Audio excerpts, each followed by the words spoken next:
Hydraa commissioner పదవి నుంచి రంగనాథ్ను తప్పించాలంటూ high court సోమవారం ఇచ్చిన తీర్పుపై అప్పీలు దాఖలు చేసే అంశాన్ని రాష్ట్ర ప్రభుత్వం పరిశీలిస్తోంది. తీర్పు ప్రతి అధికారికంగా అందిన వెంటనే అప్పీలుపై నిర్ణయం తీసుకోనుంది. దీనికి సంబంధించి ఇప్పటికే ప్రభుత్వ కీలక అధికారులు అడ్వకేట్ జనరల్ ఏ సుదర్శన్ రెడ్డి సహా న్యాయ నిపుణులతో చర్చించినట్లు సమాచారం. ముఖ్యమంత్రి రేవంత్ రెడ్డి ఢిల్లీ పర్యటనలో ఉన్నందున ఆయన వచ్చిన తర్వాత అధికారులు అడ్వకేట్ జనరల్ తదితరులు మరోమారు సమావేశమై నిర్ణయం తీసుకోనున్నారు. అధికారికంగా తీర్పు ప్రతిని 2-3 రోజుల్లో సిద్ధం చేస్తామని న్యాయమూర్తి చెప్పినప్పటికీ ప్రభుత్వానికి అందేసరికి వారం పట్టే అవకాశం ఉంది. కాపీ వచ్చిన తర్వాత క్షుణ్ణంగా అధ్యయనం చేసిన తరువాత న్యాయ నిపుణులతో చర్చించి తుది నిర్ణయం తీసుకోనున్నారు. ప్రస్తుతం శాంతా శ్రీరామ్ కన్స్ట్రక్షన్ దాఖలు చేసిన కోర్టు ధిక్కరణ ప్రతివాదిగా వ్యక్తిగత హోదాలో హైడ్రా కమిషనర్ ఏబీ రంగనాథ్ ఉన్నారు. ఆయన్ను తప్పించాలంటూ కోర్టు ఆదేశాలు రాష్ట్ర ప్రభుత్వ ప్రధాన కార్యదర్శికి జారీ అయ్యాయి.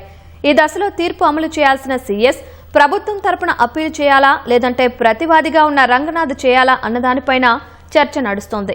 ప్రస్తుతం రంగనాథ్ సెలవులో ఉన్నారు. వచ్చే సోమవారం నుంచి విధుల్లోకి హాజరయ్యే అవకాశం ఉంది. ఆయన వచ్చాక తీర్పు ప్రతిని పరిశీలించి ప్రభుత్వంతో చర్చించాక తగిన నిర్ణయం తీసుకునే అవకాశం ఉంది.